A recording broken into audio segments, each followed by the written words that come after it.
Hi viewers, welcome to Tea with Cricket. இந்த channel பார்த்தீங்கன்னா 2 buddies சேர்ந்து ஆரம்பிச்சிருக்க சேனல். Full and full cricket talks, stats, reviews இதுதான் போக போகுது. நான் பாலா, என் ஃப்ரெண்ட் படி பொம்மு. டேக் ஓவர்டா. ஓகே. So hi friends. இந்த சேனல் ஃபுல்லாகவே ஆல்ரெடி இப்போ பாலா சொன்ன மாதிரி ஃபுல் அண்ட் ஃபுல் கிரிக்கெட் பற்றி மட்டும் தான் பேச போகிறோம்.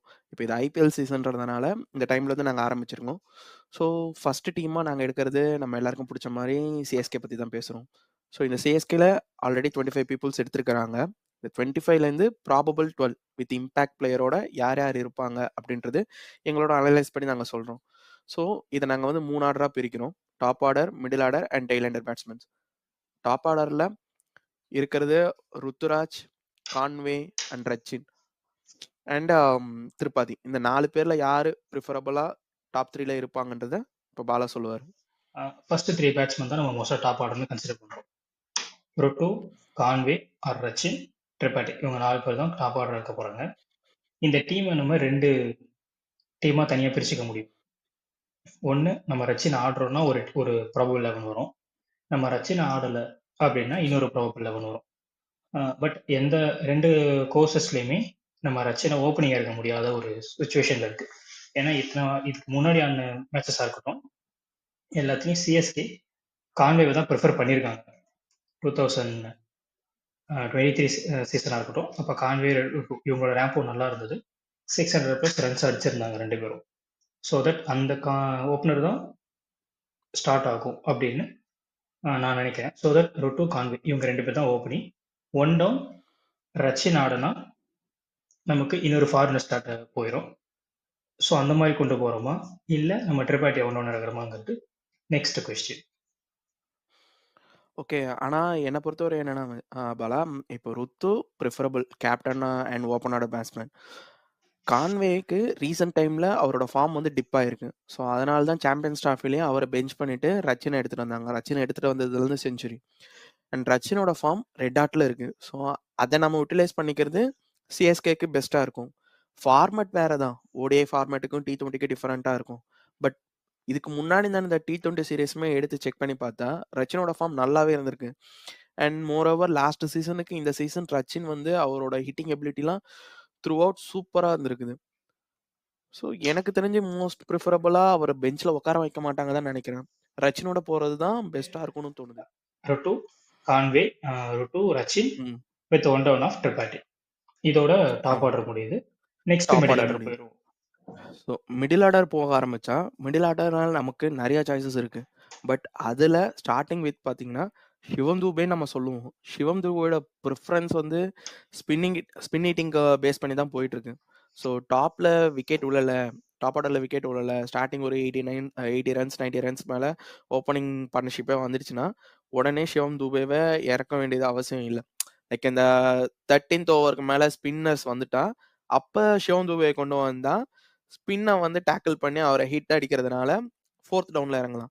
இல்லை 5th சிவம் தூபே கொண்டு வந்துட்டு 4th வந்து தீபக் ஹூடாவை இப்போ எடுத்திருக்காங்க. ஸோ அந்த மாதிரி கொண்டு போய்க்கலாம். ரைட் லெஃப்ட் காம்பினேஷனும் நமக்கு யூஸ்ஃபுல்லாக இருக்கும். அட் த சேம் டைம் சிவம் தூபே மாதிரி தீபக் ஹூடாவும் ஸ்பின்னை நல்லாவே டேக்கிள் பண்ணி ஆடுவார். நான் என்னோட பிளேயிங் லெவல்லையும் அதை தான் வச்சிருக்கேன். மிடில் ஆர்டர்ன்ற ஒரு பார்ட்டில் கொண்டு வரும்போது ஹூடா, தூபே இவங்க 2 பேருமே உள்ள இருக்கிறது ஒரு நல்ல அசெட். ஏன் சொல்றேன்னா, ஹூடாக்கு இது வரைக்கும் நம்ம பார்த்த வரைக்கும் ஃபார்ம் இல்லைன்றது தான் ஒரு கன்சர்னா இருக்கும் மற்றவங்களுக்கு. பட் அவரோட ப்ராக்டிஸ் வீடியோவா இருக்கட்டும், அண்ட் அவருக்கு லாஸ்டா ஆடின சையத் முஷ்டாக் அலியா இருக்கட்டும், இதுலலாம் ஒரு சின்ன கிளிம்ஸ் வந்திருக்கு. And as usual we know CSK known for making a player better. இது நல்லாவே தெரிஞ்ச விஷயம். ஸோ தட் இவங்க 2 பேருக்குள்ள வைஸ் வர்சாவா மாறி மாறி ஆடுவாங்கிறதுக்கு விக்கெட் விழுறதை பொறுத்து ஹூடா முன்னாடி வரலாம். விக்கெட் விழாம இருக்குன்னா ஸ்பின் பவுலர் வந்துட்டாங்க ஆப்போசிட்லன்றப்போ தூபே ஈஸியா உள்ள வரலாம். ஆமா, அதே மாதிரி எல்எஸ்டியில் ஸ்டார்டிங் செஷன் அவரோட பர்ஃபார்மன்ஸை மறந்துடக்கூடாது. அதில் பேஸ் பண்ணி தான் இந்தியனுக்கு வந்து அவர் செலக்ட் ஆகி அங்கேயுமே நல்லா பர்ஃபார்ம் பண்ணிட்டு இருந்தாரு. T20 வேர்ல்டு கப் T20ல செஞ்சுரி இருக்கு. அண்ட் அவராலையுமே ஓவர்ஸ் போட முடியும். ஸோ சிஎஸ்கேக்கு ஆப்வியஸாக இந்த மாதிரி ஃபில்லப் ஓவர்ஸ் போடுறவங்கள ரொம்ப பிடிக்கும். சேம் பவுலிங் அண்ட் பேட்டிங்லேயுமே பர்ஃபார்ம் பண்ணுறவங்கள. ஸோ மூவ் ஆன் தட் நம்ம வந்து 4-5 சொல்லியாச்சு. 6th போகும்போது என்னோட பிளேயிங் லெவலில் பார்த்தீங்கன்னா ஜட்டுவை கொண்டு வரலாம். பல ஜட்டுவை எடுத்துட்டு வர ரீசன் பார்த்தோன்னா ஜட்டுவால பர்ஃபார்மன்ஸ் நல்லா இருந்திருக்கு. ஒருவேளை விக்கெட் விழுந்துருச்சு, தீபக் கூட்டா வேணாம், நம்ம முன்னாடியே இறங்குனா ஜட்டுவா இறங்குனா ஜட்டுவால ஒரு ஆங்கர் ரோல் ப்ளே பண்ண முடியும். ஸோ அதை பேஸ் பண்ணி நான் ஸ்ட்ரைக்கர்ல ஆல்ரெடி இன்னொருத்தங்க அங்க இருக்கிறவங்க வந்து டாப் ஆர்டர்ல இருக்கிற ருத்துவோ ரச்சினோ யாரா அங்க பிளேயிங் லெவன்ல ஹோல்ட் பண்ணி நிக்கிறாங்களா, அவங்க ஸ்ட்ரைக் ரொட்டேஷன் பண்ண ஆரம்பிச்சிருவாங்க, ஹிட் பண்ணி அடிக்க ஆரம்பிச்சிடலாம். ஜட்டு வந்து ஆங்கர் ரோல் ப்ளே பண்ற மாதிரி இருக்கும். நம்பர் 6ல ஜட்டு தான். நான் 2 ப்ராபபிள்ஸ் ஆஃப் டீம் எடுத்தப்போ என்னோட நம்பர் 6 ஜட்டு தான். பட் நம்பர் 7 வரப்போ தான் ஒரு சின்ன இஷ்யூ இருக்கு. என்னன்னா நம்பர் 7ல மிஸ்டர் 7 எம்எஸ்டி இறங்குறாராங்கிறது. எம்எஸ்டி இறங்குனா அது ரொம்ப பெரிய plus for CSK to make it into the play off and ஒரு ஒரு பெட்டர் ஃபினிஷரை ஃபிட் பண்றதுக்கு. நம்பர் 7ல தோனி வந்தா நம்பர் 6 ஜட்டு நோ ப்ராப்ளம் பக்காவான சொல்லிட்டு இவங்க 7 பேர் இந்த ஆர்டர்ல வராங்கன்னா ஃபினிஷருக்கான ஒரு நம்ம ஃபினிஷர் இல்லை அப்படின்னு நம்ம ஆக்ஷன் அப்போ பேசின இதுக்கு ஒரு சின்ன ஒரு ஃபில்லின் பண்ண மாதிரி இருக்கும். லைக் அதர் டீம்ஸ் மாதிரி பெரிய ஹிட்டர் சிஎஸ்கே எப்பயுமே வச்சது கிடையாது. த்ரூ அவுட் இயர்ஸ் வந்து இதுக்கு முன்னாடி ஆல்பி மோர்கல் இருந்திருக்காரு, டுவைன் ப்ராவோ இருந்திருக்காரு. இதை தாண்டி பெரிய ஹிட்டர்ஸ்ன்னு யோசிச்சு பார்த்தா யாருமே இல்லை. இருக்கிற பிளேயர்ஸ் தான் சிஎஸ்கே யூட்டிலைஸ் பண்ணிருக்காங்க. அதை பேஸ் பண்ணி தான் இத்தனை வருஷமும் நம்ம ஃபைனல்ஸ் போயிருக்கோம், கப் அடிச்சது எல்லாமே. ஸோ தோனி லாஸ்ட் இயர் பார்த்தோன்னா அவர் கன்சியூம் பண்ண பால்ஸ்லாம் கம்மி, அவர் இன்ஜுரி பேஸ் பண்ணி. ஆனால் அதை வச்சு அவர் நல்லாவே பர்ஃபார்ம் பண்ணார், சூப்பராக இருந்தது அவரோட பர்ஃபார்மன்ஸ். ஸோ வி ஹோப் தோனிக்கு இன்ஜுரி அந்த அளவுக்கு இல்லைன்னா ஆப்வியஸா அவர் நல்லாவே ரன்மேக்கா நிறைய பால் கன்சியூம் பண்ற மாதிரி இருக்கும். ஸோ அப் த ஆர்டர் கூட வந்து ஆடலாம். அப்படி இல்லாத பட்சத்துல தோனி 7 போகாம மேபி நம்ம சாம் கரனை 7 யூஸ் பண்ணிருக்கலாம், தோனி 8 வந்திருப்பாரு. ஸோ பேட்டிங் ஆர்டர் டெப்தாவே இருக்கும் நமக்கு. நீ சொல்றது கரெக்ட் தான். பட் எனக்கு என்ன தோணுதுன்னா தோனி இன் பிளேஸ் ஆஃப் 7 இதுதான் எனக்கு என்னோட பிளேயிங் லெவன்ல கரெக்ட் அப்படின்னு தோணுது. ஆப்வியஸ்லி உனக்கு ஒரு தாட் இருக்கும். 8ல சாம் கரன் நம்ம டாப்ல கான்வே கொண்டு வரல அப்படின்றப்போ கண்டிப்பா 8ல சாம் கரன் ஃபிட் இன் ஆவாப்பிள். ஏன்னா இப்போ ரிசல்ட் ILT20ல ஃபார்ம் பார்த்துருக்கோம், நல்ல ஃபார்ம் இருக்கு, ஹிட்டிங் கொஞ்சம் கம்மி. ஸோ நம்பர் 8ல என்னோட பிளேயிங் லெவல்ல சாம் கரனை ஃபிட் இன் பண்றேன். போலர்ஸ்க்கு போயிடுவோமா? சாம் கரன் ஹிட்டரா இருந்தா வெரி குட் டு கோ. அவர் ஹிட்டரா ஆட முடியாதுன்னா கொஞ்சம் கஷ்டம். Okay, so we move to the next slot, 9th. So 9th ஆப்வியஸா 9 crores வாங்கின நம்ம ஆஷனா தான். 9 crores வாங்கின ஜெர்சி நம்பர் 99ல இருக்க ஒரு பிளேயர் தான் நம்பர் 9 ஒரே தான் அஸ்வின். அவரால் என்ன முடியும் நம்ம பார்த்துருக்கோம். ஆர்ஆருக்கு சடனா மிடில் ஆர்டர்ல வந்து ஆடி இருக்காரு, ஃபினிஷிங் வரைக்கும் கூட வந்திருக்காரு. அவரால் அந்த இன்னிங்ஸை கேரி பண்ண முடியலன்னா ரிட்டையர் ஆகி போனதையும் பார்த்தோம். So number 9 Ashwin is a very good pick. Perfect. So last 2 ஸ்லாட்னு பார்த்தீங்கன்னா நமக்கு நூர் அகமதும் கலீல் அகமதும் கொண்டு போய்க்கலாம். ஸோ 2 பேருமே பவுலர்ஸும். ஸோ நூர் அகமதும் வந்து ஹிட்டிங் எபிலிட்டி லாஸ்ட்டாக இருந்த டெக்ஸஸ் சூப்பர் கிங்ஸ்லாம் நம்ம பார்த்துருக்கோம். ஸோ பெருசாக தேவைப்படாது, ஆனால் ஒரு எண்ட் ஆஃப் த இதில் லாஸ்ட் ஒரு ரெக்யூர் ரேட்டை வந்து ஒரு 6 runs தான் நமக்கு தேவைப்படுன்ற போது பேட்ஸ்மேன் எல்லாம் அவுட் ஆகினாங்க, டெய்லண்டில் இருக்கும்போது அவராலையும் ஹிட் பண்ண முடியும். கண்டிப்பா நம்பர் 10 ஒரு பேட்ஸ்மேனா ஃபைன் பண்ண முடியாது, பட் அதுக்குன்னு அவருக்கு பேட்டிங் ஆட தெரியாதுன்னு கிடையாது. நீ சொல்ற பாயிண்ட் அதான் நினைக்கிறேன். ஆப்வியஸா கண்டிப்பா ஒரு ஓவருக்கு 10 ரன் இருக்குன்னா கொஞ்சம் நம்ப முடியும். கண்டிப்பா அந்த மாதிரியான ஒரு பிளேயர் தான் நூர் அகமது. சிஎஸ்கே ஹோம் பிட்ச்ல அவரோட spin threat Noor Ahmad, Ashwin and Jaddu 3 பேரும் இருந்தா சான்ஸே இல்லை, ஸ்பின் வெப் தான் கண்டிப்பா. ஹோப் ருட்டு இதை பண்ணுவாரு நம்புவோம். இந்த 3 பேர் கொண்டு போறோம்னா இத பண்ணல. சோ மேபி அதோட ரிசல்ட்ஸ் அவருக்கு தெரிஞ்சிருக்கும். அதுக்காக தான் நம்ம ஆக்ஷனே பார்த்திருக்கோம். ஸ்பின் வெப் போட்டுட்டாங்க, ஆக்ஷன்லயே வெப் போட்டு தான் கொண்டு வந்திருக்காங்க.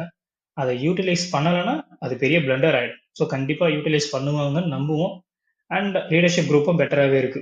லாஸ்ட் டைம் தோனி மட்டும் இருந்தாரு, பட் ருட்டுக்கு இன்னொரு இன்சைட் கொடுக்கறதுக்கு அஸ்வின் மாதிரி ஒரு நல்ல டீசென்ட்டான ஒரு லீடர் இருக்காரு. கண்டிப்பா மேபி அவர் இன்னும் கூட ஸ்பின்ல சில இன்புட்ஸ் கொடுக்கலாம். ஸோ நம்ம நெக்ஸ்ட் ஸ்லாட் மூவ் ஆகி போனால் கலீல் அகமது தான் இப்போ பேஸ் பவுலிங்கை லீட் பண்ண போகிறது ஆப்வியஸா. So Indian bowler with beautiful swing இந்த இன் ஸ்விங் அவுட் ஸ்விங் ரெண்டுத்துலையுமே கொண்டு போகிறவர். ஸோ பேஸ் ஆஃப் பவுலிங்காக அவராக இருக்க போகிறாரு. அண்ட் நம்பர் 12 இம்பாக்ட் பிளேயரா வரப்போறது எனக்கு தெரிஞ்சு அன்ஷுல் கம்போஜ் வர்றதுக்கு பாசிபிள் இருக்கு. ஸோ அவர் இல்லாம வேற யாராவது வர்றதுக்கு பாசிபிள் இருக்காப்பலா? Pathirana straight away Pathirana number 12. Pathirana பத்தி நம்ம பேசவே இல்ல. பத்திரானா இல்லாம ரச்சின் அன்லெஸ் ஆமா ரச்சின் டாப்ல இருக்கிறோம். நம்மளோட ப்ராப்ளம் லெவல்ல ரச்சின் டாப்ல, சாம் கரன், நூர் அகமத், பத்திரானா ரைட். அண்ட் நிறைய பேர் முன்னாடி கலாச்சாரம் வச்சான் லைக் வந்து கலீல் அகமது போய் எடுத்திருக்காங்களேன்னு. அவரோட ரெக்கார்ட்ஸ் எடுத்து பார்த்தா தெரியும். சூப்பர் பவுலர் இந்த பவர் பிளே டெத்துல கொஞ்சம் லாஸ்ட் இயர் டெல்லிக்கே நல்லா தான் பண்ணியிருந்தாரு. டெத்துல கொஞ்சம் ஓகே பவுலர் தான். பட் பவர் பிளே கன்செப்ட் பாக்குறப்போ நல்ல பவுலர். T20 ஃபார்மேட்ல எல்லாருமே பும்ரா கிடையாது. எல்லாராலையும் வந்து 20வது ஓவர்ல 19வது ஓவர்ல வந்து 6 ரன் மட்டும் கண்டெயின் பண்றது. ஸோ யாருமே பும்ரா கிடையாதுன்ற பட்சத்துல T20 ஃபார்மேட்ல எல்லாருமே அடிக்க தான் போறாங்க. அதுல எவ்வளவு கண்டெயின் பண்ணி விக்கெட் எடுக்கணுன்றது தான் ஃபார்மேட்டே போயிட்டு இருக்கு இப்போ. ஸோ அதுல எதுவுமே கிடையாது. 7 ரன் பேர் ஓவர் கொடுத்தாலும் இப்போ டீசன்ட் பவுலர் மாதிரி தான் எல்லாருமே இருக்கிறாங்க. விக்கெட் எடுக்கணும் அவங்க. அதுதான் விஷயம். 19th ஓவர் யாரு போட்டாலுமே ஹிட் அடிக்க தான் போறாங்க. ஈவன் தோ 10th இறங்குற பேட்ஸ்மேன் கூடயே வந்து அடிக்க மட்டும் தான் செய்ய போறாங்க. ஓகே. எதுவுமே பண்ண முடியாது. டீம் 11 சொல்லிடுவோமா? உன்னோட பிளேயிங் 11 சொல்லு. என்னோட பிளேயிங் 11 சொல்றேன். ஓகே பாலா. என்னோட பிளேயிங் 11 பார்த்தனா opening Ruthu, pair with Rachin, number 3 Tripathi, number 4 Hooda, number 5 Dube, number 6 Jaddu, number 7 Dhoni, number 8 Sam Curran, number 9 Ashwin, number 10 Noor Ahmad, number 11 Pathirana Khaleel Ahmed, 12th வந்து இம்பாக்ட் பிளேயரா பத்திரானா. சரி, உன்னோட டீமே தான் என்னோட டீமும். பெரிய சேஞ்சஸ் எதுவும் இல்லை. நான் ஆல்ரெடி சொன்ன மாதிரி ஆர்டர் மட்டும் தான் சேஞ்ச் ஆகுது. ருட்டு பேர் அப் வித் ரச்சின், 1 டவுன்ல திரிபாதி, 2 டவுன்ல Dube and next Hooda, Jaddu sorry Dube, Jaddu, MSD, Ashwin, Noor Ahmad, Khaleel Ahmad, Anshul number 12 impact sub Pathirana. Okay. So இதுதான் எங்களோட பிளேயிங் 11 2 பேரும். வியூவர்ஸ் உங்களுக்கு இந்த பிளேயிங் 11 பிடிச்சிருந்தா இல்லை அதில் ஏதாவது இம்பேக்ட் நீங்கள் மாற்றணும்னா அதை நீங்கள் கம்பேர் பண்ணுங்கள். ஸோ இதே மாதிரி வீடியோஸ் வரும் கண்டிப்பாக கம்மிங் செக்மெண்ட்லேயும். அடுத்தடுத்த டீம் பற்றி நாங்கள் பேசுவோம்.